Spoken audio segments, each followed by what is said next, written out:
Muy buenas tardes y bienvenidas y bienvenidos todos a esta conversa antropurbana del mes de noviembre.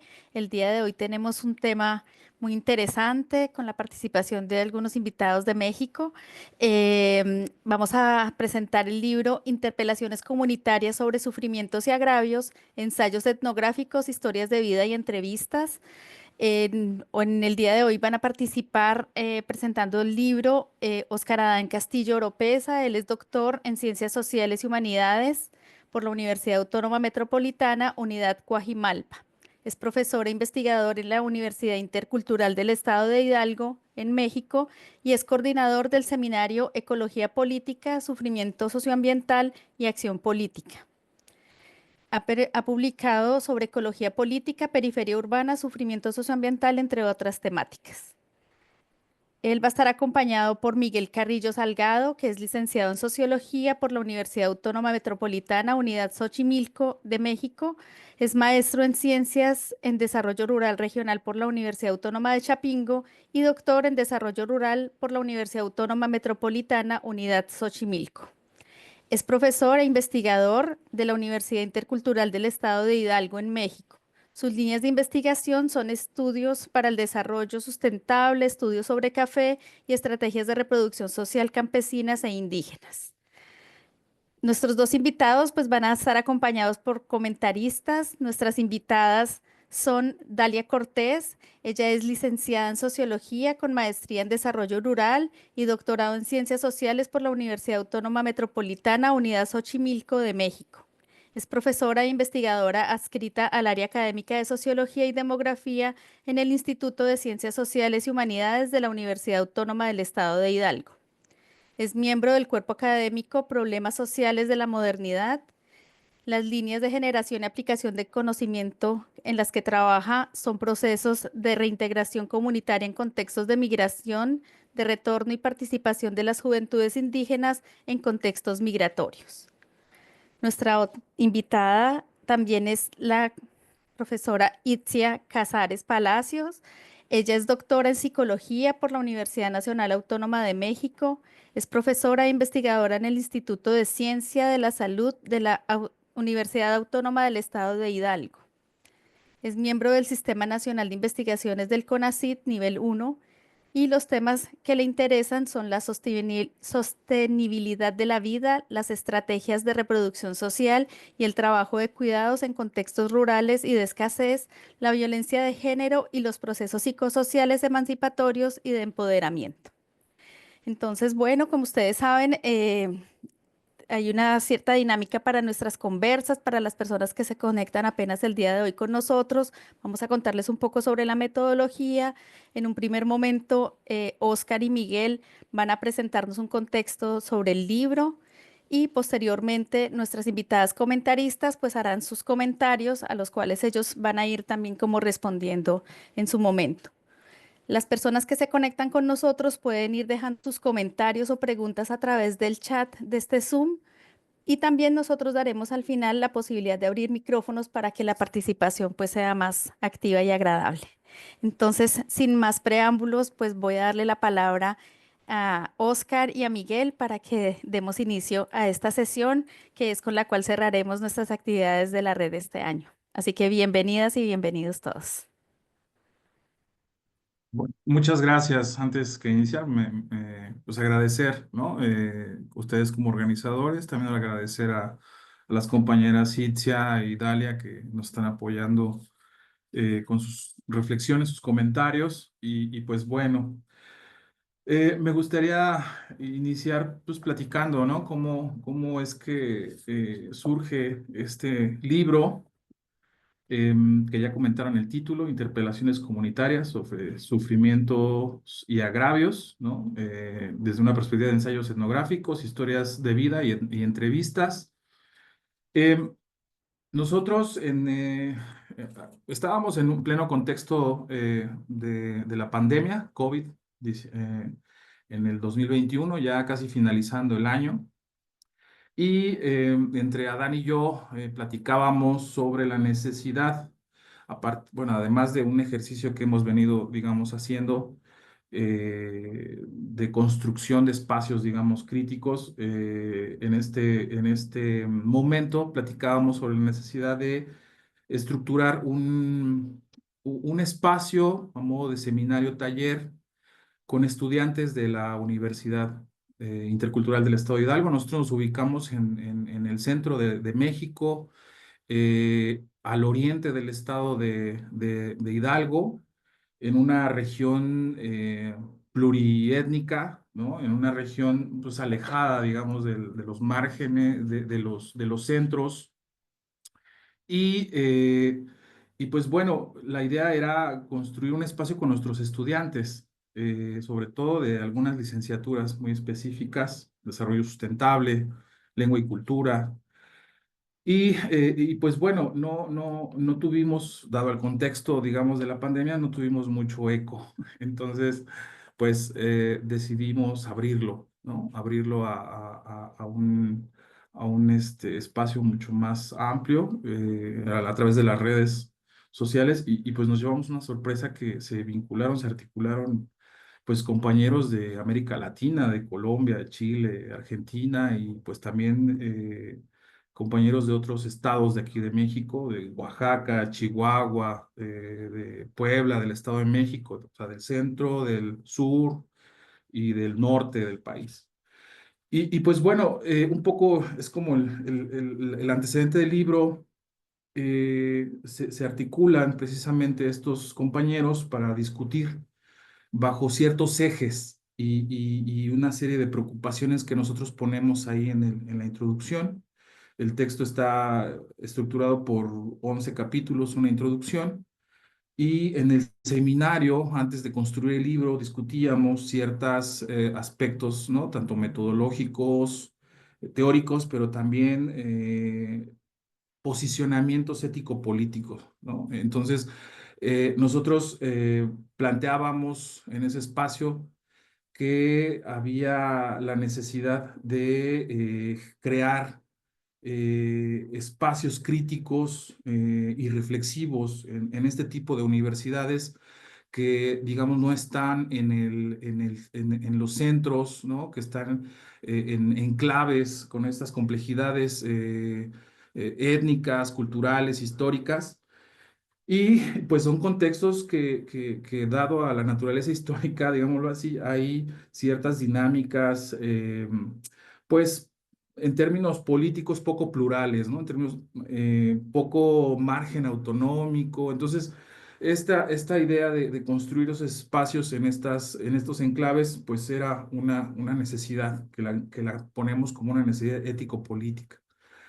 De ahí también pensamos otra necesidad que se articula al proyecto, digamos, de los movimientos indígenas campesinos, ¿no? De que estas universidades precisamente son el resultado de esos movimientos históricos y esa necesidad de seguir coadyuvando a esos proyectos eh, históricos y donde esos territorios donde estamos asentados como universidad intercultural, pues son territorios donde hay históricamente una dinámica de dominación, de marginación, ¿no? De sujetos agraviados, y por ahí va el tema, ¿no? El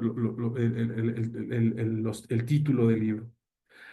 Hay una tercera necesidad también que nosotros planteamos, que es esta necesidad de deconstruir prácticas académicas que a veces están arraigadas en las universidades. Y sobre todo nos referimos a este tipo de prácticas académicas indolentes, ¿no? Este tipo de prácticas académicas que omiten lo colectivo, lo social, eh, y sobre todo ese tipo de universidad que ha estructurado el proyecto económico neoliberal, ¿no? Que prioriza intereses de mercado, intereses en torno a los grupos hegemónicos y pues ese es otro tipo de necesidad que en estos espacios, en estas universidades, se plantea como un eje que le llamamos vinculación comunitaria. Es decir, no podemos construir aprendizajes sin estar articulados o vinculados en el contexto donde estamos asentados en el territorio. Y es un territorio, como ya dije, complejo en términos pluriculturales. Eh, bueno, ello implica, y hay toda una resonancia, una articulación importante precisamente con la misión o por la cual surgen este tipo de universidades, ¿no? Este tipo de universidades que aquí le llamamos universidades interculturales. Y bueno, discutiendo eso en el seminario, también planteábamos que requería de posturas, además de las necesidades ético-políticas, requerimos principalmente de dos posturas y son los ejes que van o intentan trabajar el libro. Uno, que hay que tener un posicionamiento como académico, de problematización, eh, que intente no reproducir precisamente silencios, esos silencios, ¿no? Que omiten, ¿no? Que omiten todas esas desigualdades, esas injusticias que estructuran sufrimiento, que estructuran agravios en torno a los sujetos históricos sentados, ¿no? En estos espacios. Y la otra postura que planteamos, que debe de haber una relación constante, sistemática, cotidiana, con los sujetos de dolor, con los sujetos agraviados, ¿no? Es decir, quienes estructuran una agenda en la academia, en este tipo de universidades donde estamos, tendrían que ser los sujetos que están en estos contextos. Entonces, yo ahí cerraría la primera parte, ¿no? De como un poco el posicionamiento ético, epistémico y político del libro y le pasaría la voz a Oscar. Gracias. Bueno, gracias, Miguel. Bueno, pues primero que nada, pues muchas gracias a las y los que nos acompañan por hacer posible este espacio, en particular a Claudia y a todos los que conforman la red antropurbana, por crear estos espacios que cada vez son pues más que necesarios, ¿no? Incluso es la forma en cómo nos podemos acercar, ¿no? Siendo tan distantes a la vez en términos de territoriales, ¿no? Y entonces, pues ahí, pues muchas gracias y muchas felicitaciones también por hacer posible este espacio, en particular también a Dalia y a Ixia, que se dieron el tiempo de leer el libro y que ahora nos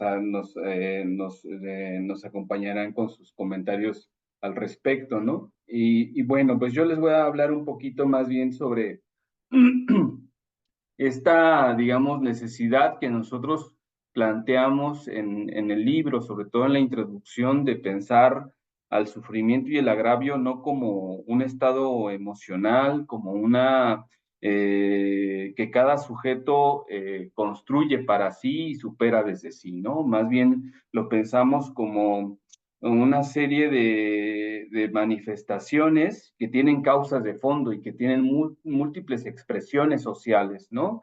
En particular, desde con los sujetos, ¿no? En ese sentido, nosotros pensamos que el sufrimiento y el agravio, pues justamente son el resultado de lo que el poder político, económico, institucional, ¿no? Hacia los sujetos, ¿no? Y que en consecuencia, ¿verdad? Se manifiesta en distintas expresiones de la vida cotidiana de estos sujetos. ¿A través de qué? Pues a través de lo que nosotros definimos ahí como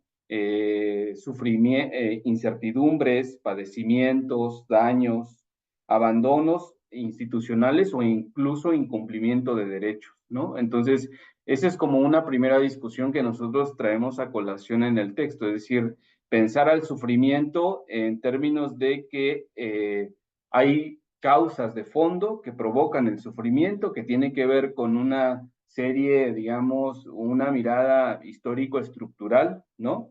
Es lo que hacen las estructuras del poder a los sujetos y que se manifiesta de distintas formas, ¿no? Desde desde la subjetividad hasta las afectaciones al cuerpo, por ejemplo, pero también a la memoria, pero también en términos de su entorno también, el abandono institucional, repito, ¿no? ¿Esto por qué tomamos este posicionamiento, digamos? Porque pensamos justamente que el sufrimiento y el agravio, y a colación también de otras serie de autores, pues es un tema que ha quedado un poco en el abandono, digamos, en las ciencias sociales en América Latina particularmente. No así en el resto del mundo. Nosotros recuperamos acá la discusión sobre todo de la teoría crítica para poder discutir estos elementos en clave social de cómo nosotros entendemos el asunto del sufrimiento y el agravio, ¿no? De ahí nuestra primera discusión, digamos, ¿no? Entonces, en ese sentido, pues pensamos que justo el sufrimiento es una consecuencia, digamos, de cómo se produce la sociedad, ¿no? De cómo se produce la sociedad. Es decir, hay una producción social del sufrimiento y el agravio, y entiéndase esto en un proceso de larga duración, ¿no? Tanto en un asunto diacrónico, ¿no? Como sincrónico, es decir, tiene no solo en clave histórica, ¿no? De qué es lo que han hecho a lo largo de y en términos históricos las instituciones hacia los sujetos, ¿no? Sino cómo que también el asunto del sufrimiento y el agravio adquiere expresiones situadas, ¿no? Desde la cotidianidad de los mismos sujetos a distintas escalas, ¿no? A distintas escalas. Entonces, en ese sentido, nosotros recuperamos esa discusión y esa es una de las razones de ser de este libro, o sea, traer a colación otra vez la discusión sobre el asunto del sufrimiento y el agravio o en perspectiva de las ciencias sociales, ¿no? Y a raíz de eso nosotros nos hacemos una pregunta, ¿no? Que también está ahí, digamos, un poco en términos de provocación para la discusión en el libro, ¿no? Y que tiene que ver con por qué ser sensibles ante el asunto de los sufrimientos y los agravios, ¿no? Y cómo comprender estos sufrimientos y estos agravios, ¿no? Entonces, aquí partimos en este otro elemento de la discusión. eh, Nosotros partimos de la idea de que, pues, ante estos sufrimientos y agravios, las preguntas más recurrentes es, pues, ¿cómo los solucionamos, esos sufrimientos y agravios, ¿no? En otras presentaciones que hemos tenido sobre el libro, también es recurrente esa pregunta. Bueno, ¿el libro va a solucionar los sufrimientos y los agravios? O sea, ¿o cómo lo solucionan? ¿O cómo ustedes están pensando solucionar esos sufrimientos y agravios, ¿no? ¿Es posible solucionarlos a partir de la aplicación de políticas públicas? Esa es una de las preguntas que siempre salen, ¿no?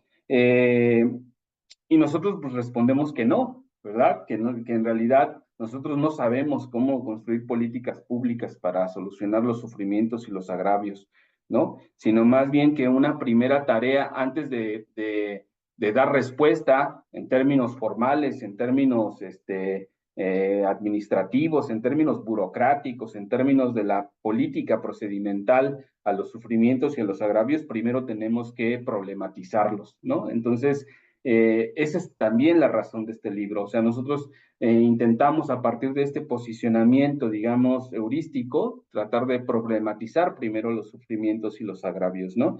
Y eso en términos metodológicos, ¿cómo lo hacemos, no? Bueno, pues resulta que pues, actualmente hay como una cierta, digamos, propuesta desde algo que se ha llamado como los métodos sensibles, ¿no? Y entonces, y esos métodos sensibles, es decir, estudiar distintas poblaciones que, entre comillas, son vulnerables, mujeres que están padeciendo por enfermedades crónicas, por ejemplo, o sujetos que viven en un contexto de violencia o de desaparición forzada, ¿no? Entonces, plantean que la forma de acercarse a esos sujetos es a partir de la empatía, es decir, del desarrollo de un yo sensible, ¿no? Que tiene que ver con la empatía. Y nosotros discutimos ese posicionamiento y decimos, a ver, esperémonos un poquito, ¿no? O sea, parece ser que la empatía es lo que en el sentido común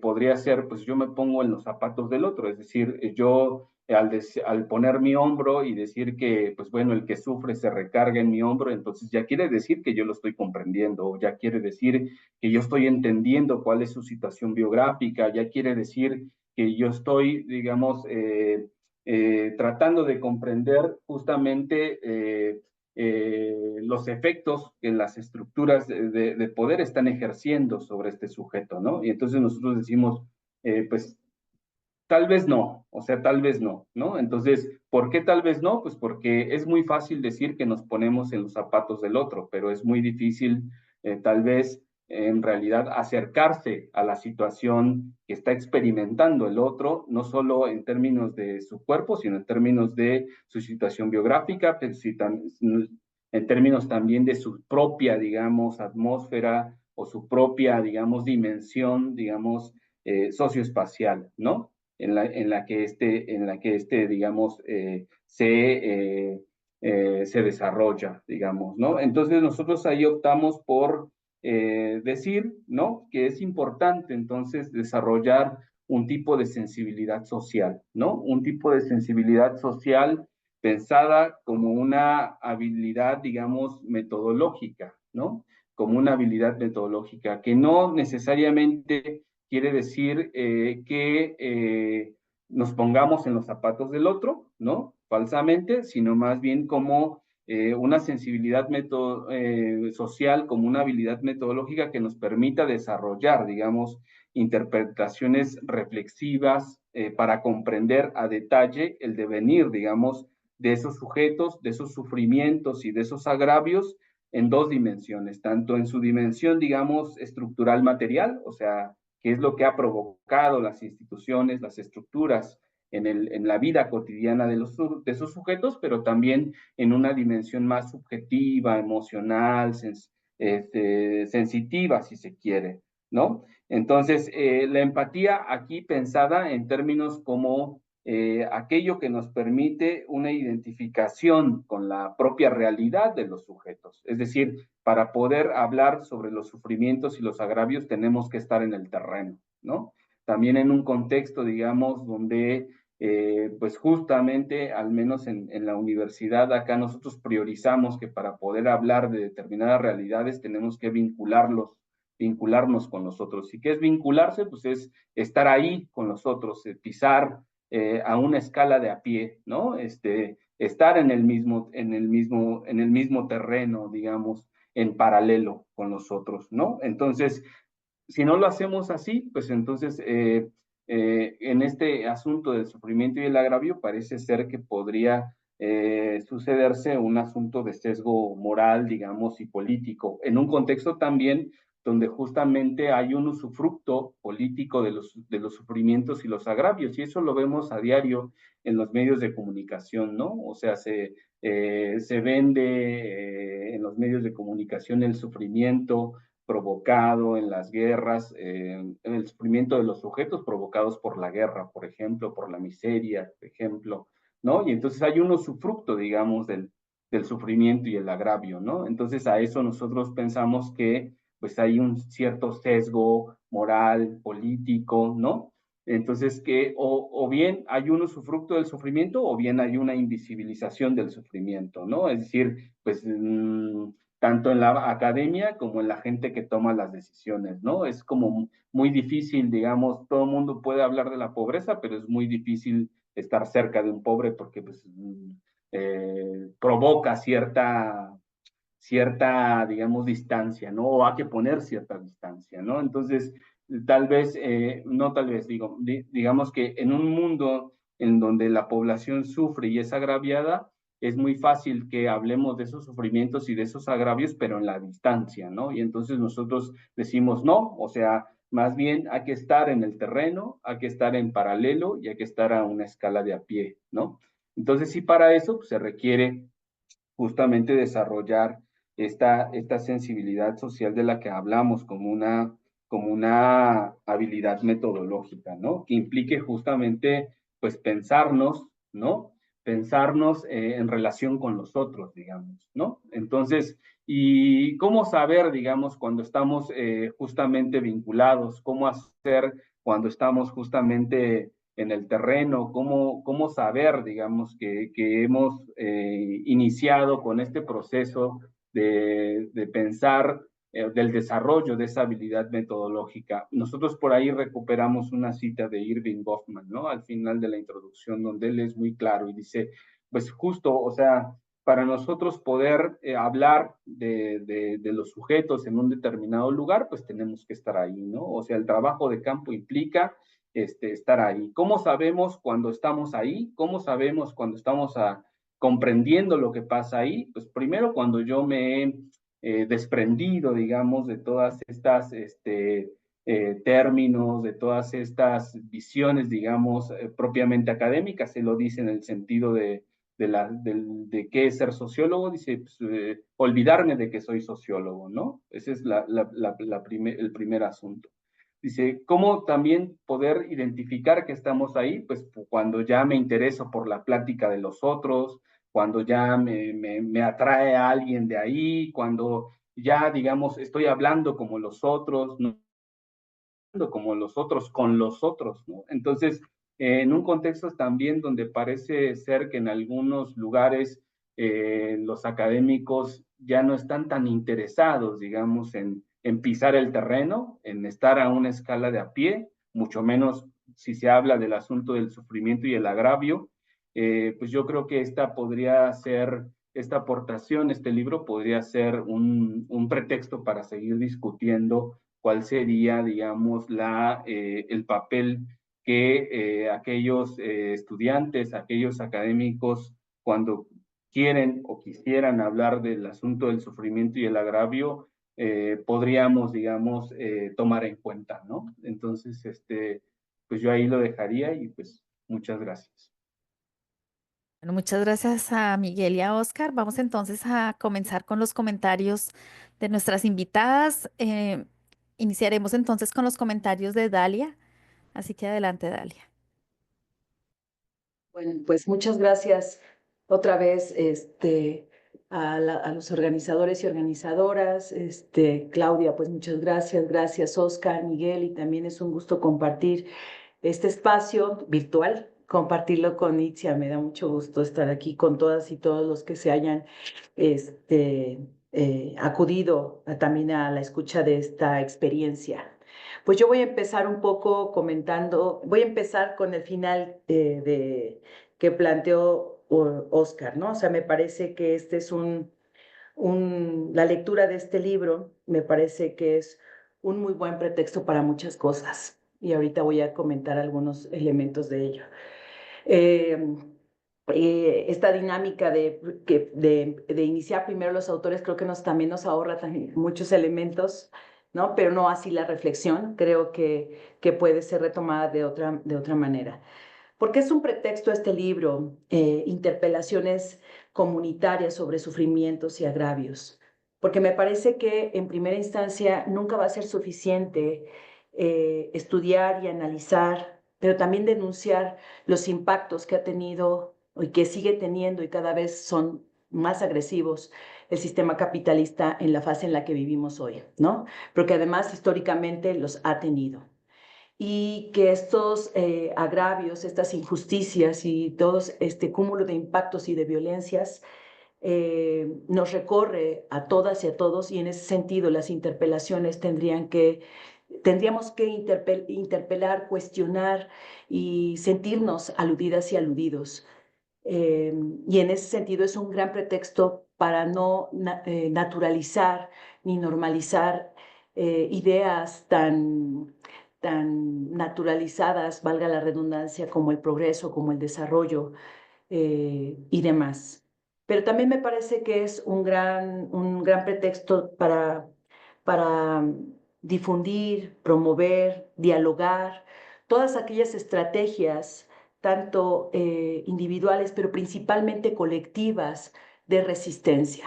Cómo se vive, ¿no? Cómo vivir y cómo ha vivido ciertos grupos en ciertos lugares, efectivamente, estos embates Y eso me parece muy importante porque el libro no solamente tiene que ver, o este ejercicio, esta obra, no solamente tiene que ver con, reitero, denunciar, ¿no? Plantear y analizar estos agravios, sino también exponer los procesos de resistencia.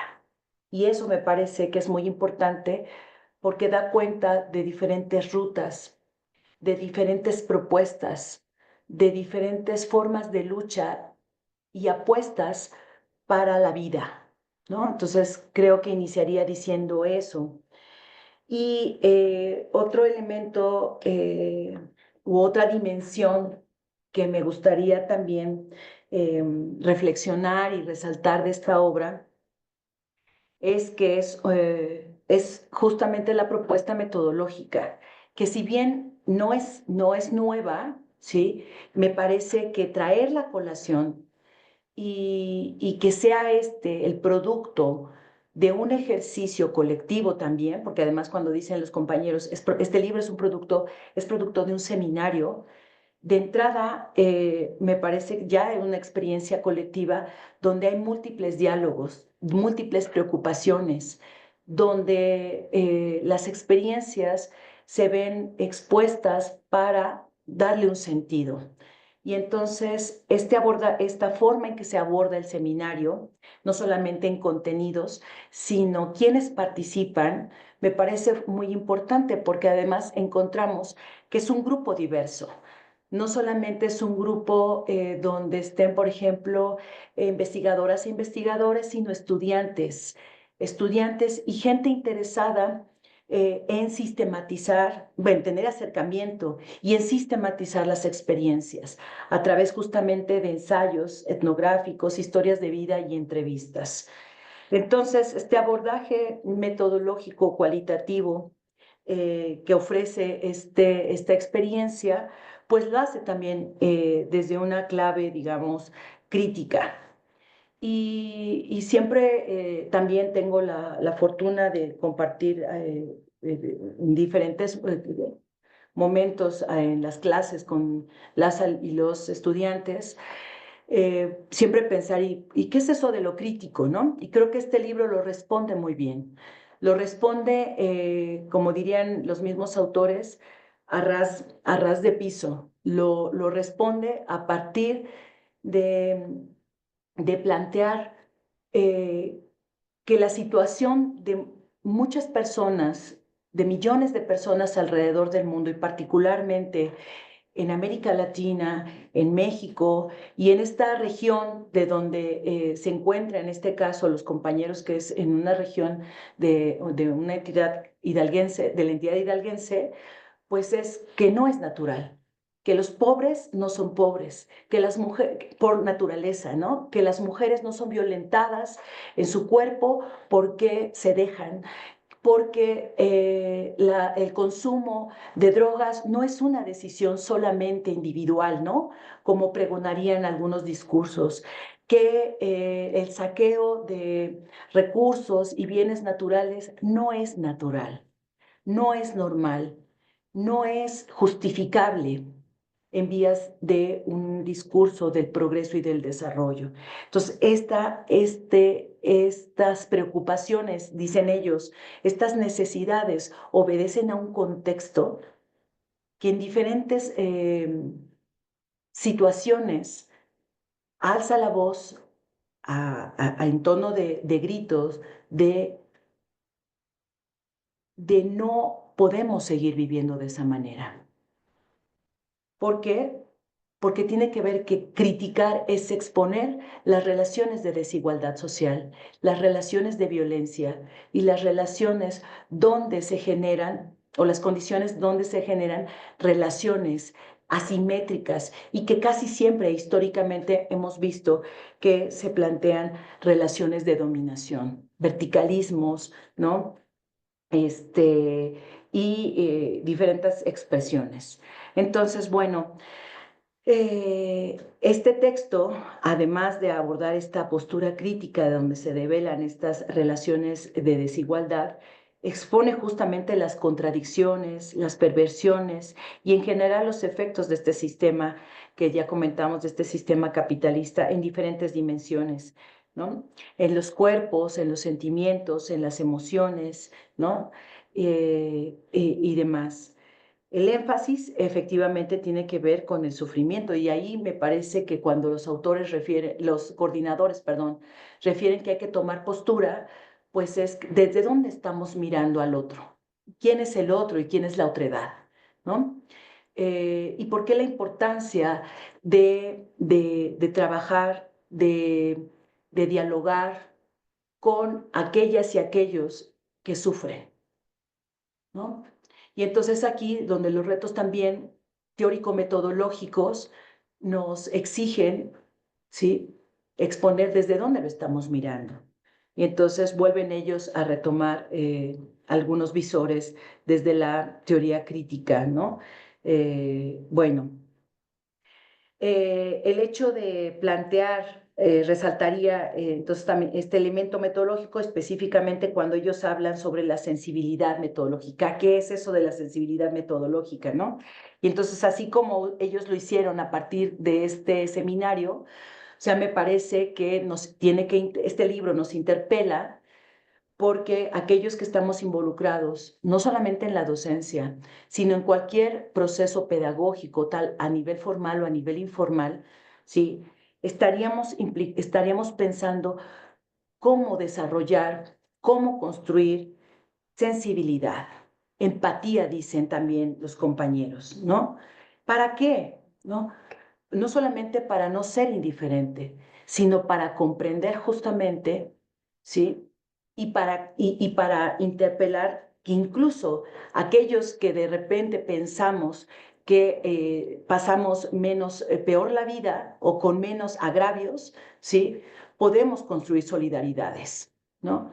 No se trata de decir, bueno, como yo ya la libré o como ya la libramos en un sentido individualista, cómo efectivamente se ha difundido desde posturas hegemónicas, entonces cada quien es responsable de sí. Ese es el problema. El problema es que en las universidades justamente todavía sigue pesando mucho las formas pedagógicas individualistas, verticales, y donde las relaciones pedagógicas se plantean unidimensionales y en esta relación sujeto-objeto, ¿no? Cuando la otredad es pensada como objeto, entonces es ahí donde está el problema. Y entonces este libro nos interpela, nos interpela cómo en el sentido de la universidad, en el sentido pedagógico, de cómo estamos formando también a cómo nos estamos formando, cómo nos han formado, pero además cómo ir haciendo estas rupturas epistémicas, críticas, que nos permitan plantear otra forma de relación y otra forma de relación y de formación de lo que llamaríamos recursos humanos, ¿no? Que no me gusta llamarle mucho recursos humanos, pero que se trata, por ejemplo, de formar personas profesionales y que lo profesional tendría que también estar cruzado por la sensibilidad metodológica. Dicen los compañeros, este ejercicio, ¿no?, de sensibilidad metodológica tendría que estar pensada, por ejemplo, desde cuestionar cómo y con qué herramientas estamos planteando la vinculación universitaria. Cómo y con qué herramientas estamos enseñando, por ejemplo, teoría. ¿Y qué teoría estamos enseñando? ¿Cómo estamos pensando, cómo estamos interpretando a la otredad y sus, por ejemplo, y sus situaciones? Entonces, me parece que este libro entonces también nos implica pensar la formación de recursos humanos, ¿no?, como una forma de compromiso sensible, donde podamos trabajar de formas más horizontales y con planteamientos epistémicos que nos ofrezcan justamente una reflexión y una construcción epistémica desde sujeto-sujeto. Si no hay un reconocimiento de que el otro, ¿sí?, no solamente tiene una vida, tiene una forma de organización, tiene una historia, y yo me articulo también con él y dialogo con él, ¿sí?, con él, con ella, con ellos y ellos, en un plano, ¿en qué plano lo estoy haciendo? Entonces creo que la potencia que tiene el planteamiento metodológico que este libro tiene es muy, muy interesante y muy importante. Bueno, dicen ellos, a partir de realidades situadas. Y lo que nos van a ofrecer, seguramente vamos a hablar un poco más adelante de ello, pues son estas experiencias que justamente nos ofrecen estas realidades situadas, que no solamente tiene que ver con la descripción del dónde, del lugar espacial, geográfico, sino de la experiencia social, del cúmulo de relaciones. Y entonces es empezar justamente ahí a reconocer a la otra edad como un sujeto histórico, ¿no? Y bueno, me parece que para ir cerrando, me parece que hay dos retos importantes. Uno que un poco ya mencionaba, que tiene que ver que este libro también sería una invitación para abrir la universidad. Y cuando digo abrir la universidad es justamente cuestionar el sentido de formación, el sentido pedagógico, pero además también el sentido contemporáneo de la universidad. ¿Cuál es el quehacer de la universidad hoy? ¿Y cuál es el quehacer que tenemos los universitarios, no solamente los académicos o investigadores, sino los alumnos, la comunidad universitaria? ¿Cómo estamos vinculándonos? Creo que este libro nos permite una guía también, desde el planteamiento de la sensibilidad metodológica. Y un segundo, me parece más como reto, tendría que ver con cómo leer, a quiénes estamos leyendo, cómo estamos estudiando, por ejemplo, y cuál es el papel que tiene la teoría crítica en América Latina, ¿no?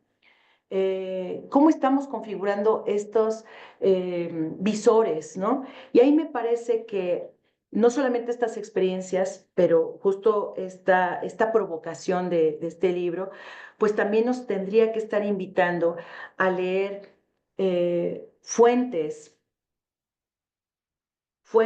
latinoamericanas, críticas. Quizá la beta de colonial va a ser muy importante para situar justamente no solamente las experiencias, sino el estudio de estas experiencias. Y ahí vemos que hay múltiples disciplinas, ¿no? Como ya decían también los compañeros, pues está la sociología, está la antropología, está la psicología social, desde las ciencias sociales, pero también hay otras ciencias disciplinas donde se discute, ¿no? La biología, ¿no? La agronomía, la ecología.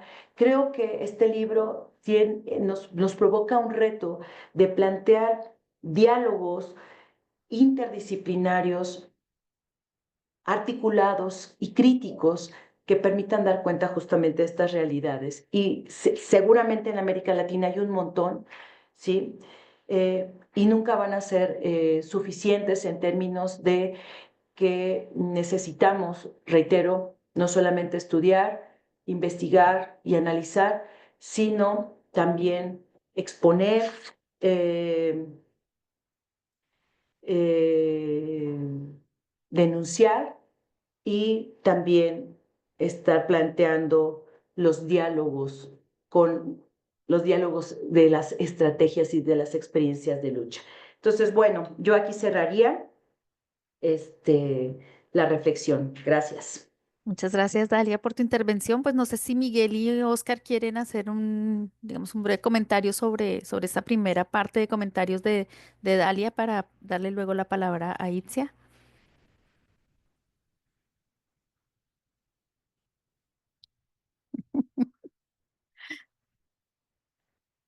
Bueno, quizá solo hacer alguna acotación que ya recuperó Dalia, ¿no? De por qué en este tipo de universidades,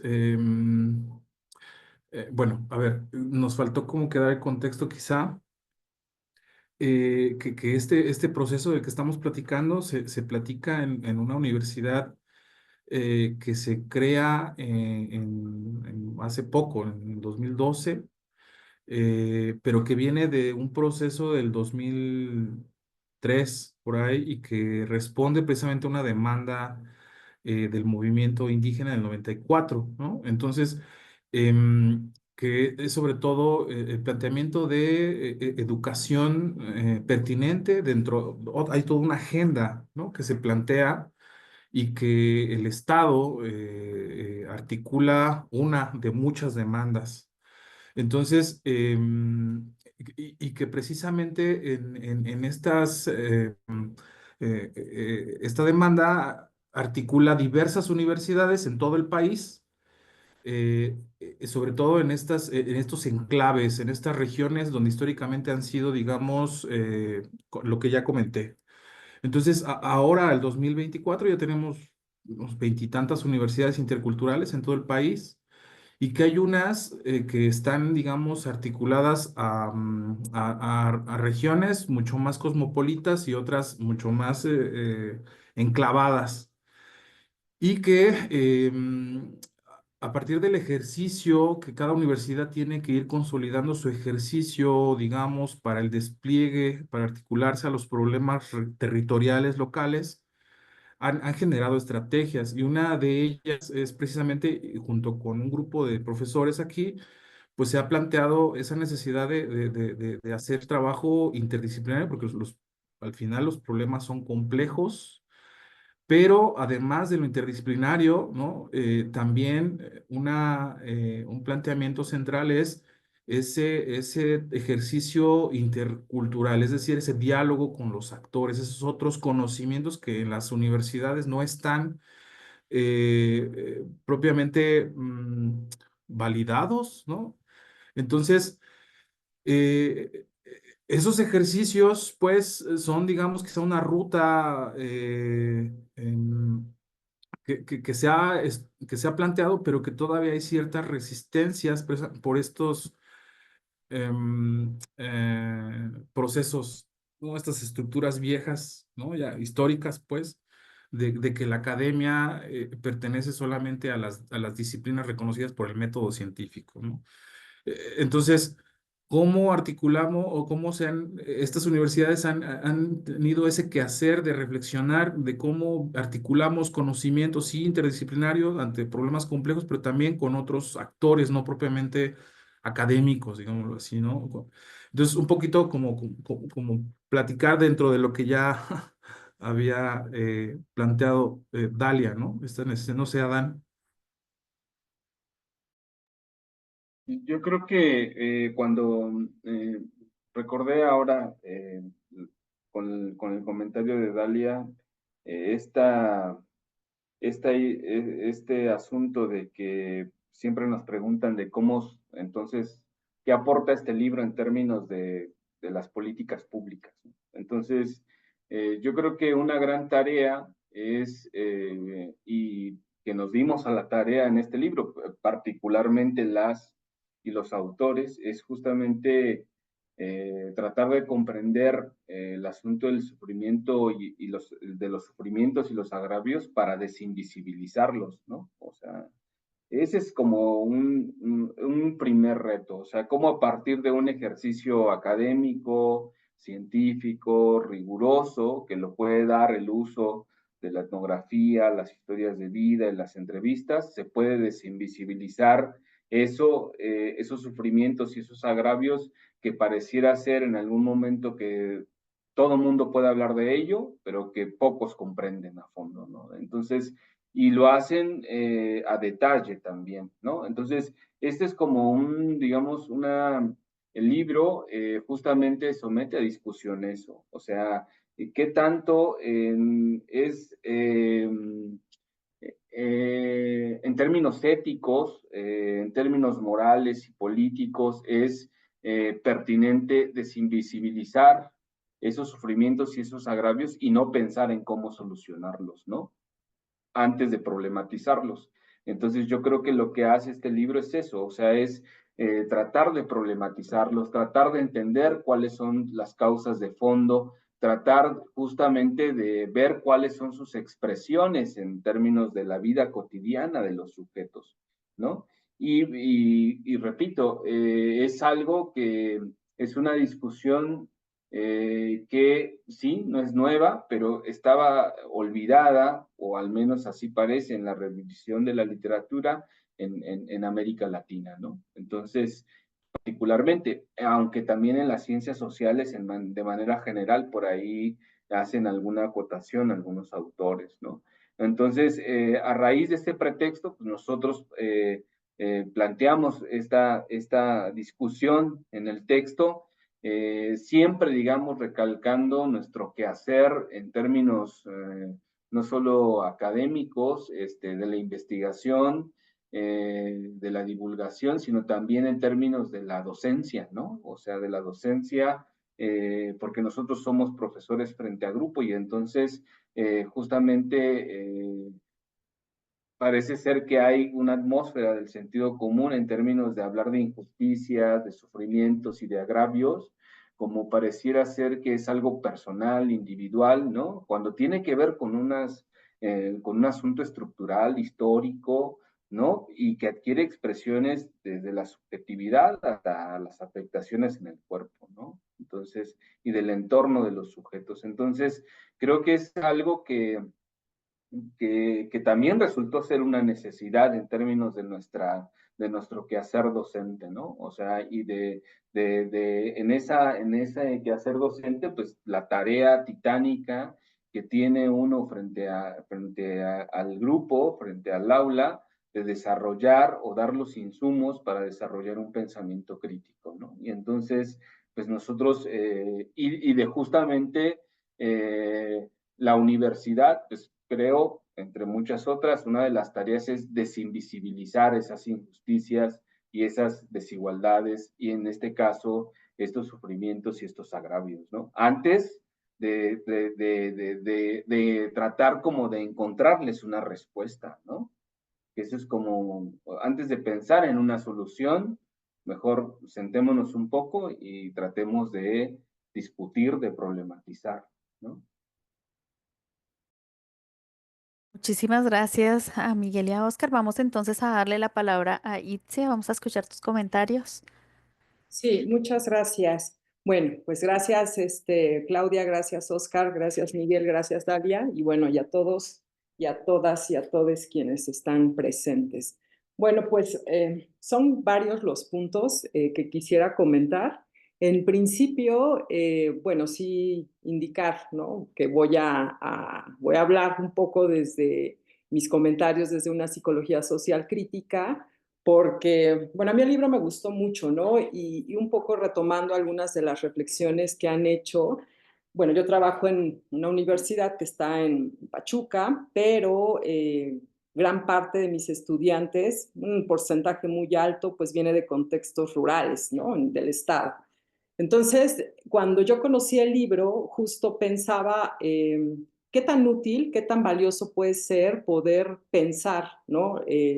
Poder reflexionar o repensar la salud mental. Sé que no estamos hablando del tema de la salud mental, pero cuando hablamos de sufrimiento, pues bueno, creo que es importante también ver las diferentes aristas que puede tener el sufrimiento y que, como bien lo señalan los coordinadores, particularmente lo enfatizó Adán, pues se distancia de todos estos planteamientos que hacen las denominadas ciencias, sí, ¿no? Entiéndase la psicología, la psiquiatría, etcétera, ¿no?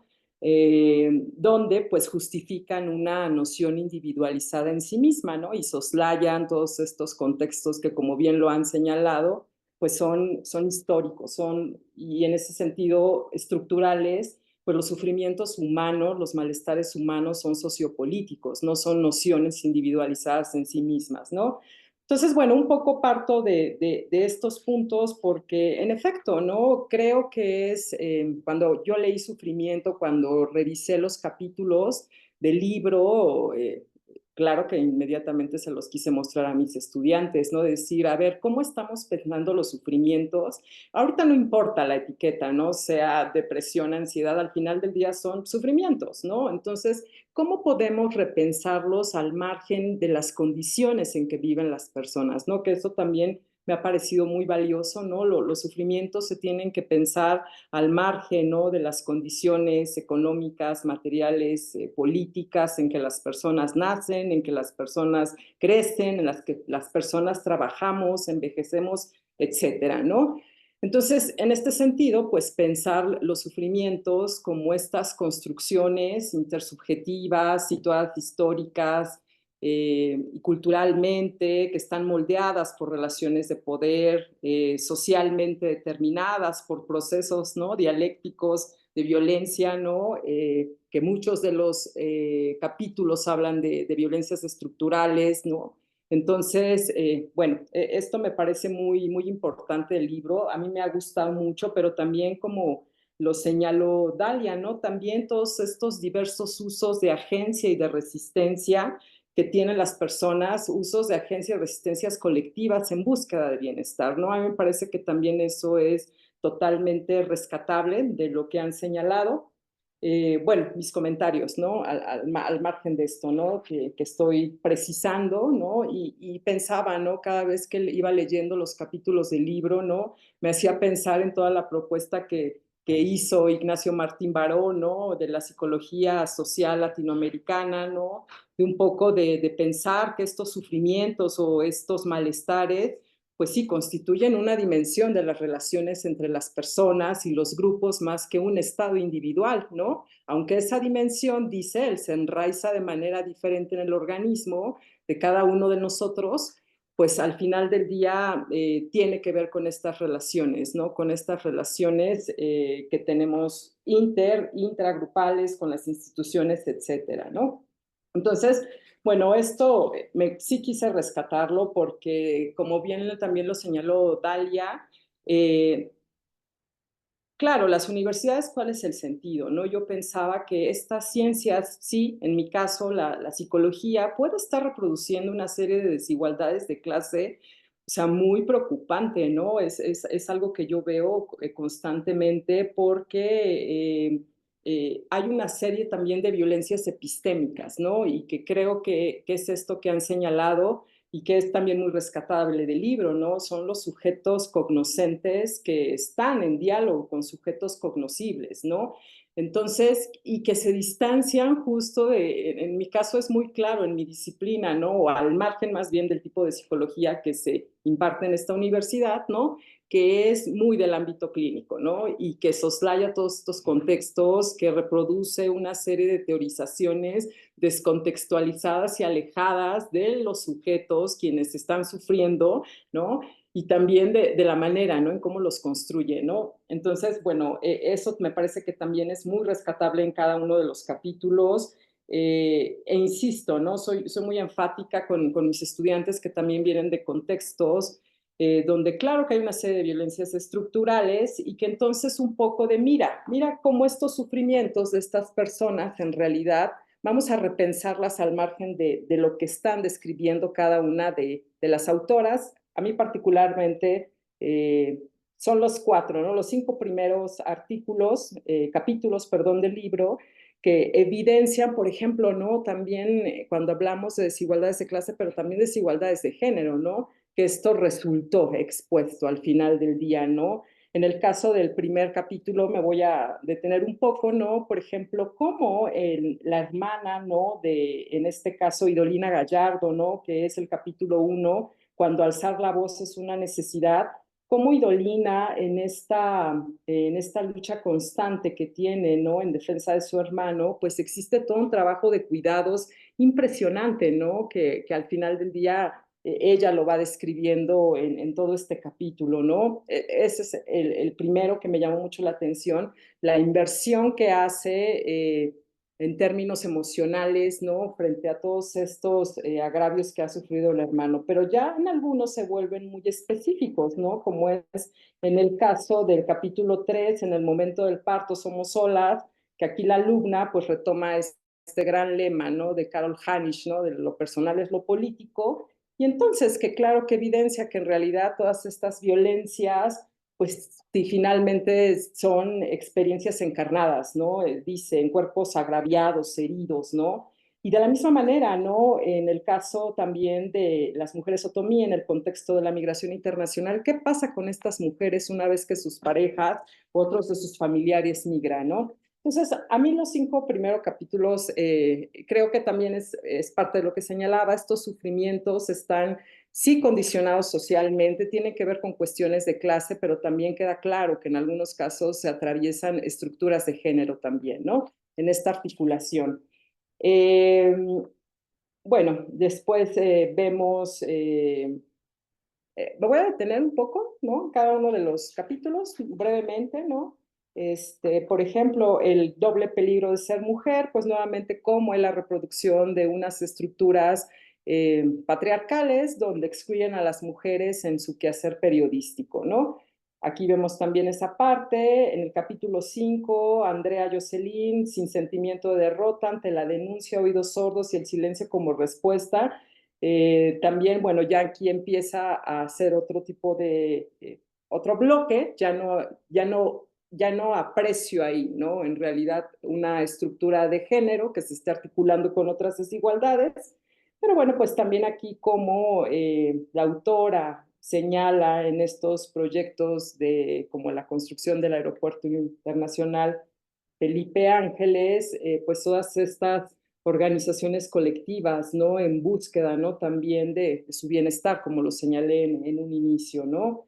Eh, uno que realmente estoy sorprendida, desconozco, ¿no? También reconozco que soy ignorante, ¿no? Totalmente de mi estado, de lo que acontece y que ahora aquí con algunos investigadores que también están trabajando cuestiones de salud, pues todo este tema de los relatos etnográficos sobre el sufrimiento por desechos radioactivos, ¿no? Y la estigmatización socioambiental. O sea, ha sido un libro que no solamente tuvo un alcance en el tenor de mi disciplina base, ¿no? Sino también, por ejemplo, de algunos investigadores, biólogos que también están estudiando la salud y decir, claro, pero la salud tendríamos que complejizarla, ¿no? No solamente dejarla en relación a estos indicadores biomédicos, sino también entender, ¿no? Cómo es que se están generando esos indicadores biomédicos. Y en ese sentido, este capítulo realmente fue bastante impactante, un trabajo bastante cuidado, ¿no? Por parte de Edgar Delgado Hernández, que también me ha encantado, ¿no? Y que además, bueno, también todo este trabajo etnográfico que él realiza desde los 80, ¿no? Y que uno se impresiona, ¿no? De ver también poco, perdón, voy a brincar de pensamiento, pero cuando hablaba Oscar de las políticas públicas, ¿no? Si realmente las políticas públicas, digo, no es la intención del libro, ¿no? Decir qué hay que hacer, ¿no? En términos procedimentales, ya lo aclaraste, pero me parece que sí pudiera repensarse, o sea, creo que también no hay políticas públicas de salud, ¿no? Y mucho menos en términos de salud mental, ¿no? Pero que quizás si empezamos a repensar o a teorizar de forma diferente, podemos encontrar también otras maneras de abordarlo, ¿no? Entonces, bueno, ahorita me brinco porque en esto me resulta, ¿no? Me sorprende cómo en un tiempo decían la gente se está enfermando porque es pobre, ¿no? Poco lo que señalaban, atribuían la causa de todas las enfermedades que derivaban de este olvido, ¿no? De esta violencia, ¿no? De desechos radioactivos y que el Estado no estaba haciendo nada y que se lo atribuye a una cuestión individual, ¿no? Cuando dices, claramente hay otro tipo de elementos que sin duda alguna, en este caso pensaban, ¿no? Los profesionales de la salud también tendrían que incluir elementos sociales de teorización para poder no solamente comprenderlo, explicarlo, pero me parece que también en términos de propuesta sí podría ser posible, ¿no?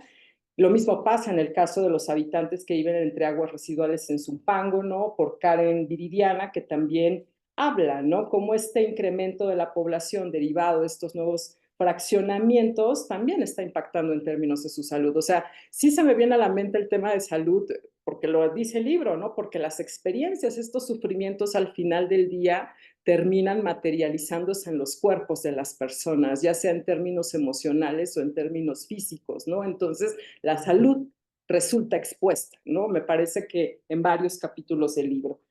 Eh, También, ¿no? La corrosiva herida del progreso de David Ramírez, también como señala que a partir, ¿no?, de la reforma de 1992, respecto a los terrenos ejidales, como también empieza a haber un complejo de desarrollos industriales, de fraccionamiento y a la par, ¿no? Viene el tema del narcomenudeo, ¿no? Viene el tema también de las adicciones, ¿no? Toda esta atmósfera, ¿no?, que es un problema de salud pública, ¿no? Entonces, nuevamente retomo este tema o mis comentarios irían en ese sentido, como es también el caso del domador de gorilas, ¿no? Cómo sobrevivir al exceso, que en este caso, pues retoma la experiencia de Lucas, los dos son los autores, Mariano Nahuel, ¿no?, y Mauro Lucas, y este consumo problemático de cocaína que en realidad me encanta, me gusta mucho la manera en cómo explica, ¿no? La adicción en realidad tiene que ver con la incorporación de una falla en un sistema, ¿no? En realidad no es una cuestión individual, estoy incorporando una falla de algo, ¿no?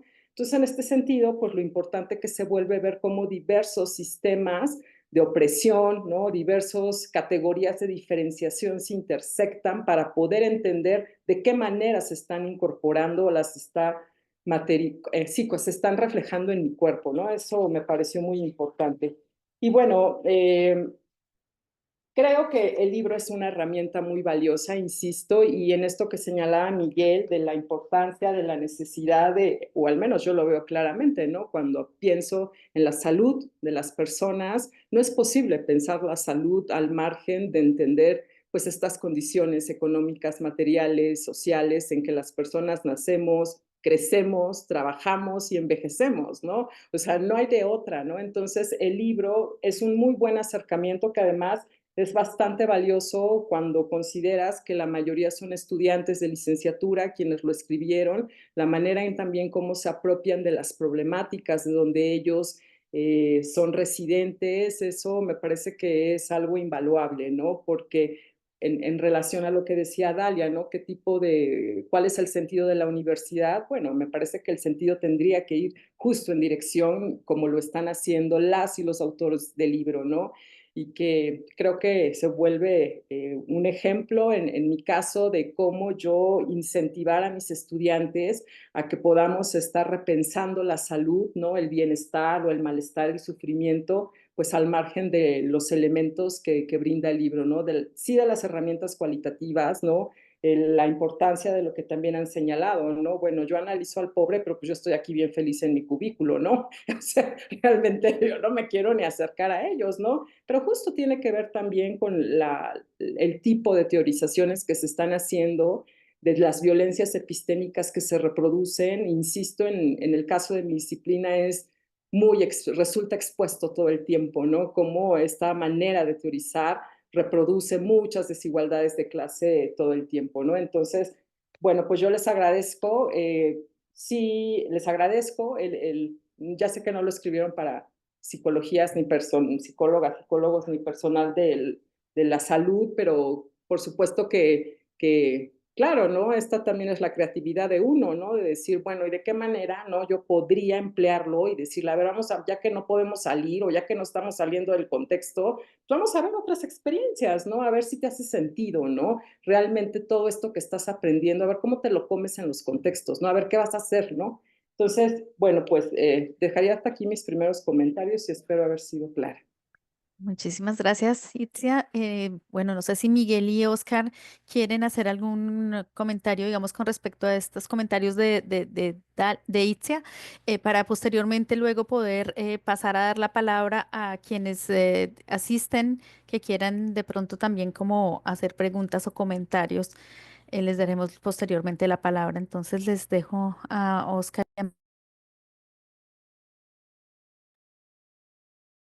Sí, bueno, quizá hacer algunos apuntes, ¿no? Y que creo que me hicieron más bien resonancias, ¿no? Quizá resonancias de lo que comentó ahorita Itzia. Gracias, Itzia. Y de un espacio que acabo de compartir la semana pasada, precisamente discutir cómo lo social, o más bien cómo las ciencias sociales pueden contribuir a otras disciplinas. Es decir, esto se plantea o se ha malinterpretado creyendo que cuando uno plantea una mirada social desde cualquier disciplina no es hacer ciencias sociales, ¿no? Sino es este planteamiento que hace Adán, que lo comentó hace rato, es cómo se plantea una mirada o una sensibilidad, ¿no? Desde distintas disciplinas, o cómo es que la necesaria, más bien hay una necesidad de que las distintas disciplinas que se consideran duras, frías, ¿no? Tendrían que mirar o que tendrían que virar hacia em, hacia este sentido social, es decir, no por ello estamos haciendo ya sociología todo, ¿no? Sino más bien creo que hacia allá apuntaría que las disciplinas duras, las disciplinas los ámbitos, digamos, de acción más técnicos, pues tendrían más bien, o el planteamiento que hemos hecho es que tendrían que articularse a las agendas sociales, ¿no? Es decir, cómo podrían fungir, ¿no? O sea, el sentido de la universidad es ese, o sea, hay diversas agendas y creo que hay agendas que son hegemónicas, ¿no? O sea, la agenda del mercado, la agenda del capital, pero también los propios sujetos tienen proyectos, ¿no? Proyectos y que creo que la universidad, sobre todo pública, tendría que apuntar hacia ese tipo de agendas, hacia ese tipo de preocupaciones, hacia ese tipo de expectativas, esperanzas, proyectos, como le queramos llamar. eh, Ese sería, digamos, un apunte que tendría que estar, digamos, vinculada la universidad, ¿no? Y no por eso dejar de ser técnica, ¿no? Dejar de ser dura, ¿no? Entonces creo que es el uso político de la ciencia, ¿no? Por ahí iría. Y otro comentario importante que creo que también hemos hecho énfasis en este seminario que hicimos era no olvidar esas fuerzas, esas tendencias, esas estructuras precisamente. Si bien es cierto, se hace énfasis en, en, en metodologías cualitativas, en el terreno, en el terruño, los sujetos, son sujetos históricos y son sujetos que han estado condicionados, ¿no? Condicionados históricamente, son contextos que han estado, digamos, sosteniendo fuerzas.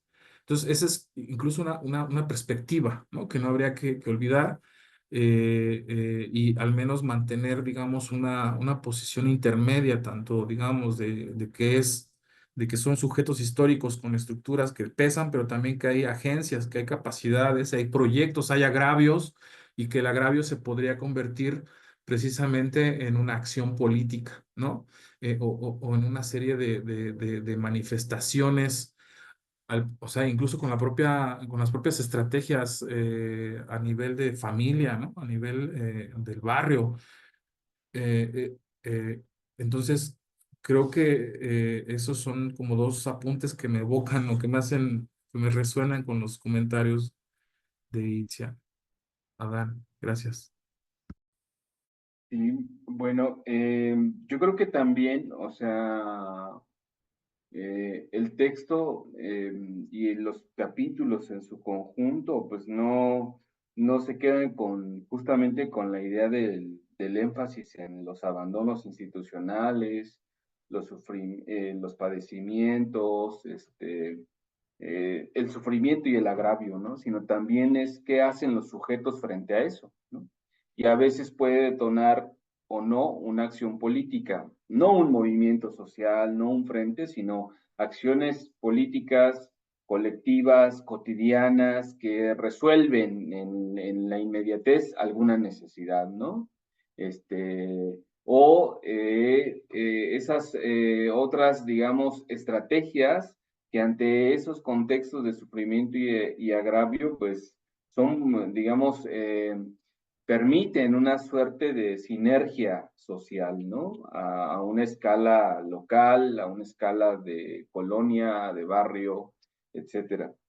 Entonces, el libro también permite, digamos, adentrarse a qué hacen los sujetos que sufren, qué hacen los sujetos que son agraviados, no tal vez como una respuesta inmediata a esos sufrimientos y esos agravios, sino como un detonante, digamos, ¿no? De lo que las estructuras están haciendo, les están provocando, ¿no? Les están provocando. Y otro asunto que creo que me quedé ahí con lo que estaba comentando Itzia pues, de esto de las políticas públicas, ¿no? Pues yo creo que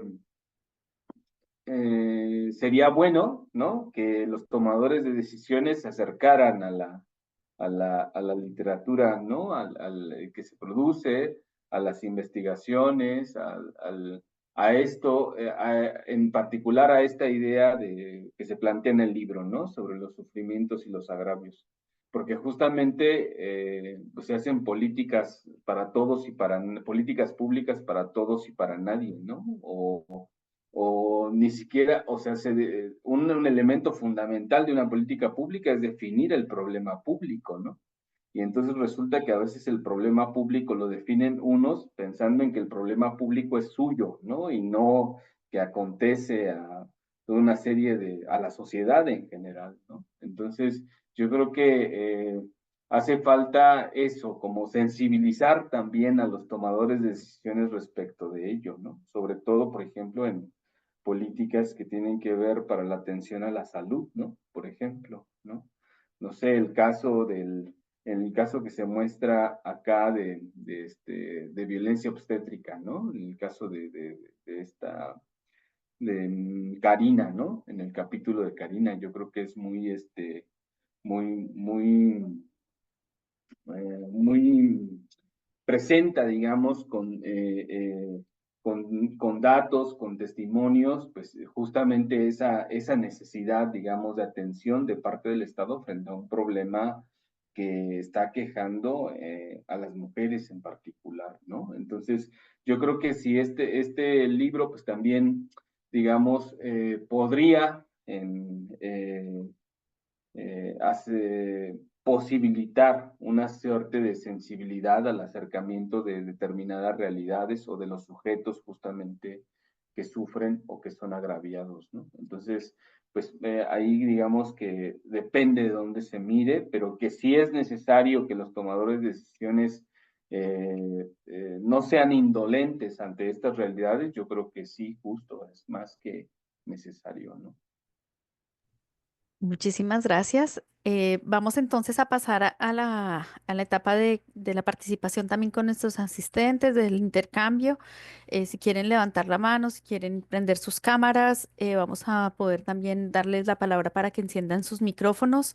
Entonces, si hay alguien que quiera ir levantando la mano o abriendo su micrófono para participar.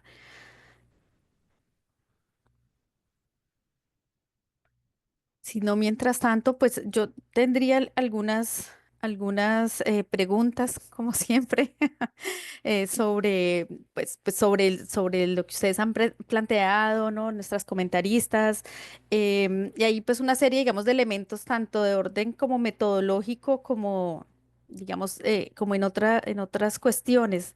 Y una de las preguntas que me hacía escuchándolos es, bueno, uno cómo selecciona estas experiencias. ¿Cierto? Es que hay una selección realmente de las experiencias, cómo se encuentran estas experiencias, ¿no? Es que hay una intencionalidad, digamos, que vincula estas experiencias. Me preguntaba, digamos, de cierta forma, porque pues, digamos, entiendo que no es un ejercicio comparativo, por ejemplo. ¿Cierto? Pero podría también generarse y entonces uno podría pensar, digamos que si posteriormente, digamos, da pie para un ejercicio un poco más comparativo con otros contextos, digamos, de la región latinoamericana, ¿no? En fin, pues podríamos ver qué tan estructural, ¿no? Qué tan estructurales, digamos, son estos problemas y estas realidades. Y podría ser muy interesante, digamos, descubrir pues las particularidades, pero también esos vínculos, ¿no? Que están allí, que atraviesan pues estas cuestiones que se han venido mencionando, ¿no? Como la cuestión del género, de la etnia, ¿no? Que también, digamos, son como marcadores digamos, de cómo hay esta exclusión, de cómo hay esta injusticia, de cómo hay esta desigualdad, de cómo se estructura, digamos, también a partir de ahí esas desigualdades. Entonces me parece que podría, digamos, sé que no es la intención, pero digamos, pensando en lo que podría ir generando también, ¿cierto? Como posibles líneas a continuar a desarrollar o que los investigadores que están pensando en esto, las personas que nos escuchan, que están pensando en hacer también sus proyectos de investigación, en fin, pues podrían empezar también como a plantearlo desde ahí, podría ser muy interesante. Me llama también la atención lo que planteaba Oscar al principio en su contexto sobre el libro, sobre el estar ahí, ¿no? En el terreno. Pero entonces uno diría, bueno, ¿cuánto? ¿Cómo? ¿Cuánto tiempo? ¿Cierto? ¿Cómo es ese estar ahí realmente? Pareciera como sencillo, digamos, decir que el estar ahí, eh, digamos, podría generar como esa ruptura, ¿cierto? Y ese acercamiento y realmente esa sensibilidad, pero pues habría que interrogarse de qué manera, ¿cierto? Si siempre se logra o no, porque pues en el campo de la antropología, digamos, ese estar ahí ha sido digamos, uno de los pilares de nuestro quehacer, y sin embargo, pues la antropología ha sido colonialista, la antropología ha sido muchas cosas, ¿cierto? Entonces, uno se preguntaría, bueno, ¿es estar ahí de qué forma cuando, como decían ahorita, pues tú sabes que vas a salir de esa realidad, que al final no es tu realidad, ¿no? Que posiblemente ya, digamos, puedes hacer como un trabajo de un tiempo, no sé cuánto, y que de todas maneras eso no constituye completamente tu realidad. Entonces, yo creo que ahí hay como pues unos interrogantes, ¿cierto? En términos de cómo se involucra uno y hasta dónde. ¿Cierto? En una de las conversas que tuvimos en algún momento sobre investigaciones con habitantes de calle y digamos, en situaciones muy críticas, ¿cierto? Se planteaba también como esta situación, ¿no? Como hasta dónde te involucras con esos sujetos y ayudas a resolver o no problemas cuando también estás limitado como sujeto, ¿no? No puedes, digamos, hacerte cargo de pues todo lo que implica, ¿no? Muchas veces pues problemáticas que terminan siendo pues fuertes, ¿no? Difíciles de manejar, ¿no? Entonces uno se preguntaría, bueno, ¿hasta dónde se interviene? ¿Hasta dónde va uno? ¿Cierto? ¿Hasta dónde, como decías tú, presta uno el hombro? Entre otras cosas, ¿cierto? Porque es una pregunta, digamos, reiterativa, efectivamente, cuando compartes con otros, pues estas situaciones críticas, ¿no? Estas situaciones de mucha dificultad y donde, pues uno creo que siempre bueno, no siempre, pero digamos que sí puede ser como reiterativo que aparezca esa pregunta de, bueno, ¿qué hago? ¿No? ¿Hasta dónde voy yo? Cuando soy pues además un investigador, ¿cierto? No soy el Estado, no soy el que de pronto tiene ciertas decisiones, entonces como hasta dónde, digamos, está esa posibilidad de involucramiento. Y pues me lo preguntaba y decía que pues tengo varias preguntas como en esta cuestión, digamos, metodológica, porque pensaba que efectivamente no están haciendo, digamos, investigación, acción participativa, por ejemplo, ¿cierto? Como una forma de no solamente, pues, digamos, problematizar y pensar y comprender el problema, ¿cierto? Sino tal vez de poder generar acciones, ¿no? Acciones que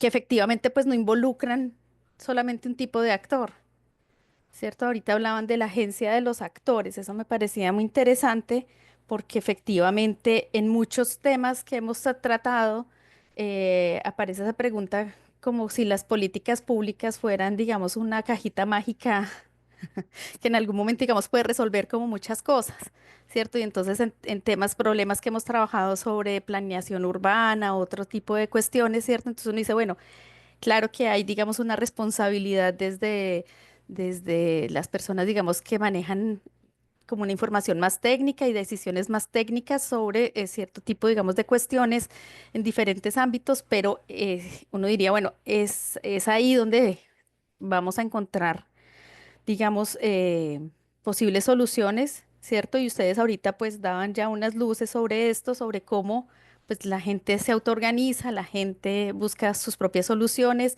y hay, digamos, esta posibilidad de, em, pues de contar con la agencia de las personas, ¿no? Ahora lo que me pasa como a otra cuestión de algo que ustedes planteaban es cómo va a entrar esto en la universidad. Es decir, es que la gente que se está formando es ese campesino, es ese indígena, es esa mujer, digamos, que lucha, es esta persona que está en esta situación crítica, porque pues generalmente son las personas que no tienen el acceso, por ejemplo, a una educación superior, ¿no? Entonces, ¿cómo, digamos, es solamente ir, digamos, donde ellos o esa vuelta, digamos, hacia la universidad, cómo digamos, cómo se genera y es difícil, digamos, pues de pensar, ¿cierto? Pues cómo está también estructuradas digamos, las universidades, ¿no? Tienes que tener tu diploma, tienes que saber, ¿no? Hay como todas unas formas y hay un montón de cosas, entonces, pues habría que pensar, ¿no? Y en esa misma medida, pues me preguntaba por los autores, es decir, es que la misma gente tiene autoría para hablar del sufrimiento en voz, digamos, propia o habla siempre a través también del académico, del que investiga, pues que muchas veces es así, digamos, no es como una crítica, ¿no? Pero que habría que pensar también si hay posibilidades de hacer como otras cosas para dar esas voces. Y pues, ya que nadie más ha levantado la mano, estaba pensando en una cartografía del sufrimiento, ¿no? Porque efectivamente, claro, no es una cuestión individual, no es una cuestión, pero también es una cuestión que está claramente marcada en el territorio, ¿no? En cómo están producidas las ciudades, en cómo está, ¿no? Cómo están producidos los espacios, y creo que pues podría ser interesante para manejar con las mismas poblaciones, ¿no? Con las personas que están allí en los territorios, pues tal vez incluso metodológicamente hacer estos ejercicios de cartografiar, ¿no? Y de hablar desde ahí también de los problemas y de encontrar también desde allí posiblemente pues unas estrategias, ¿cierto? Para hacer algo con esos agravios y con ese sufrimiento, ¿cierto? No solamente para hacerlo visible, sino porque efectivamente hay que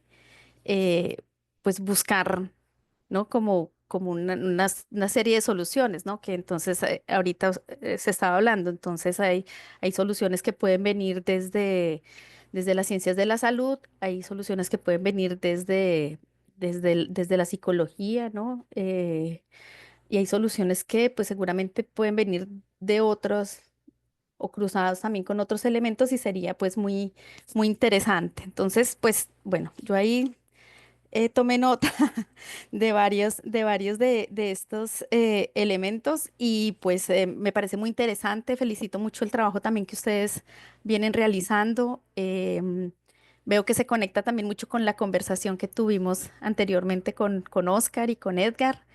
Y pues me parece muy interesante dar visibilidad también a estos trabajos a través de la red para que las personas se interesen, ¿no? En profundizar sobre estas problemáticas que efectivamente, cuando hablo pues también de esas cartografías, pues nos podrían mostrar pues también que digamos, como cuál es la dimensión también muchas veces, ¿no? De lo que estamos como abordando. Entonces, pues yo dejaría hasta allí para que tengamos posibilidad de pronto de tener un poco más de intercambio con Dalia y con Itzia. Entonces, no sé si Miguel y Oscar quieran, digamos, comentar algo con respecto a lo que yo he mencionado. Gracias.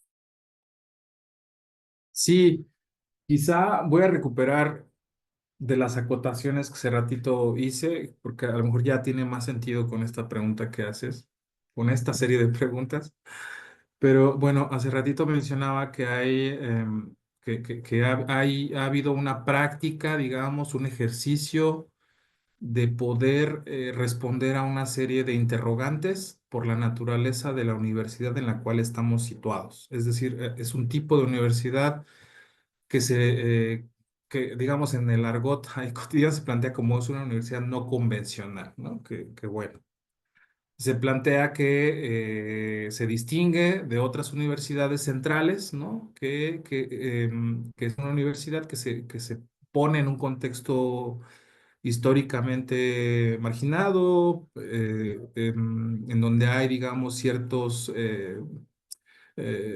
hay una cotidianidad, digámoslo así, en el asunto de de los agravios y hay sujetos subalternizados históricamente, digámoslo así, ¿no? Y entonces esas universidades tienen una serie de misiones o una misión, ¿no? Que es cómo generar procesos de formación de agentes, ¿no?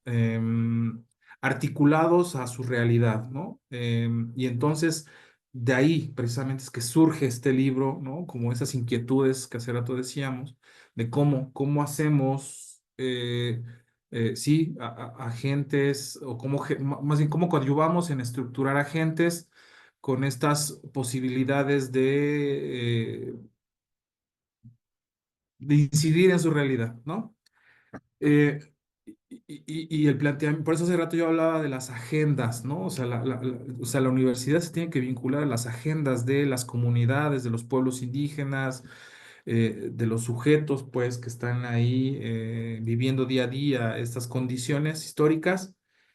Y una propuesta es precisamente cómo generamos, primero, que los estudiantes problematicen su realidad. Como decía hace rato Dalia, bueno, es que no es natural, ¿no?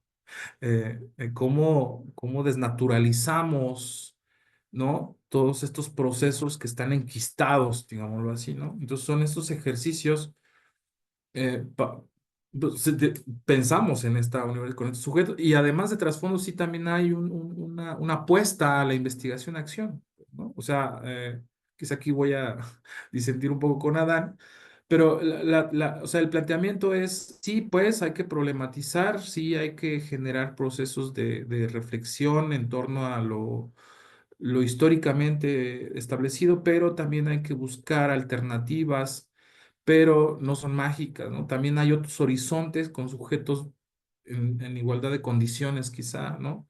No sé, a lo mejor hay otro grupo en alguna otra región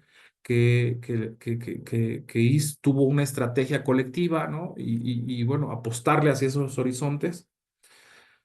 eh, con otros sujetos de lucha, quizá, ¿no? No sé. Pero sí, o sea, un poco respondiendo a eso de sí importa, digamos, desde dónde es que se pensó este libro, ¿no? Y iniciamos diciendo que pues, se había pensado para estudiantes de la universidad de aquí, indígenas, hijos de campesinos, ¿no? Jóvenes que migran también de las periferias urbanas, ¿no? Aquí. eh, y entonces, ¿cómo es que generamos procesos de reflexión, ¿no? Y de problematización de sus contextos para entonces desnaturalizar, ¿no? Lo naturalizado. Entonces, eh, creo que esa es una condición también de cómo se seleccionan las experiencias, ¿no? Ahí se responde, creo, esa pregunta. Y cuánto tiempo estar ahí, pues pensamos en sujetos pues, que son de las comunidades, ¿no? O sea, eh, que se articulan a los problemas, ¿no? También propios. No sé, Adán. Sí, bueno, bueno, ¿hasta dónde estar ahí, no? O sea, ¿hasta cuándo estar ahí?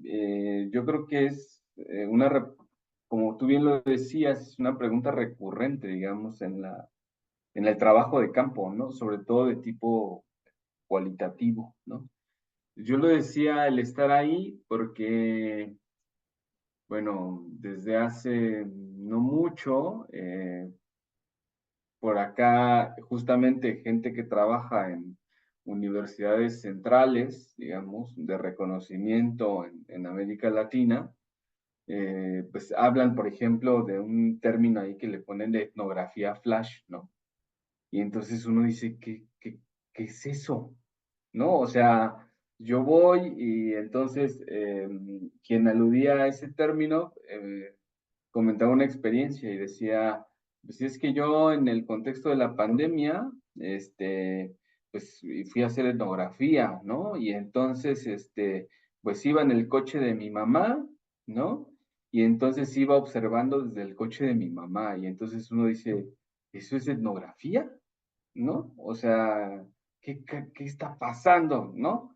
Entonces dice, esa es la persona que está a cargo de, ¿no? En una universidad sumamente importante en América Latina, eh, en un laboratorio de métodos, ¿no? Entonces enseña etnografía flash, ¿no?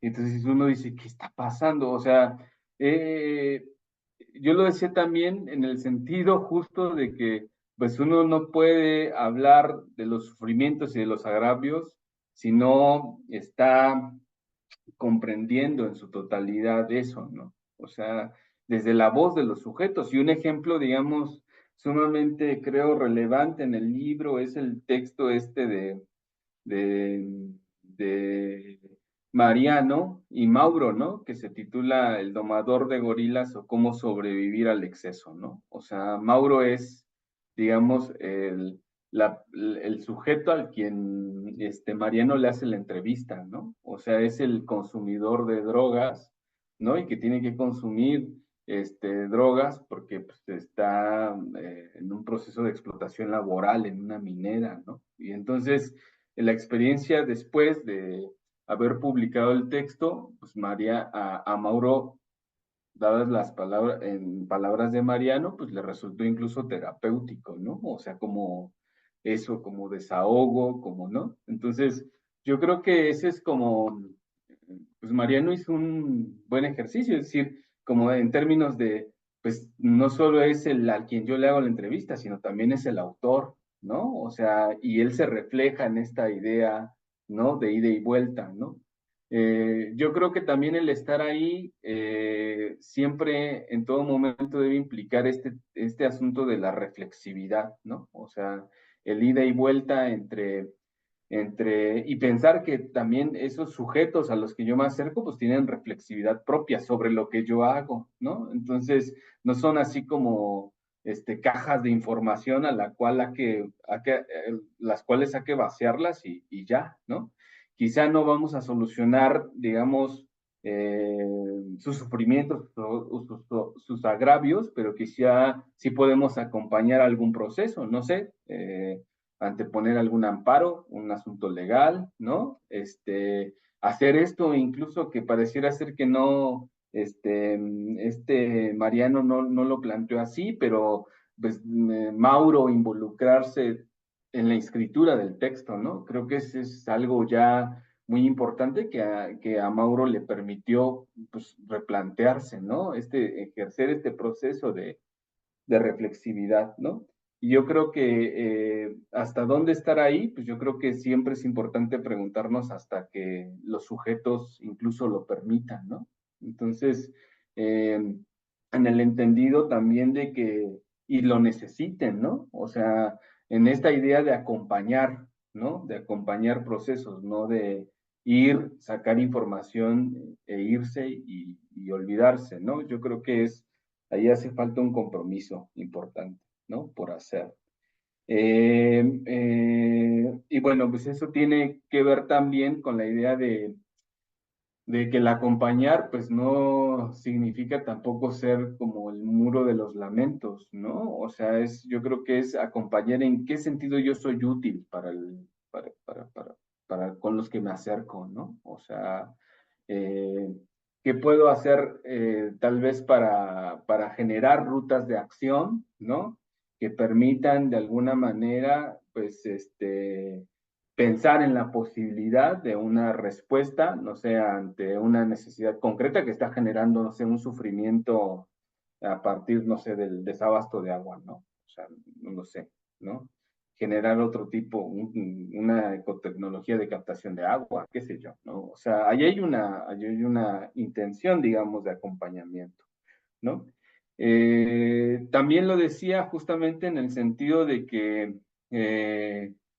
pues ahora parece ser que hay como, sobre todo en este asunto del tema del sufrimiento y el agravio, pues hay mucho por hacer, bien lo dices, en América Latina, ¿no?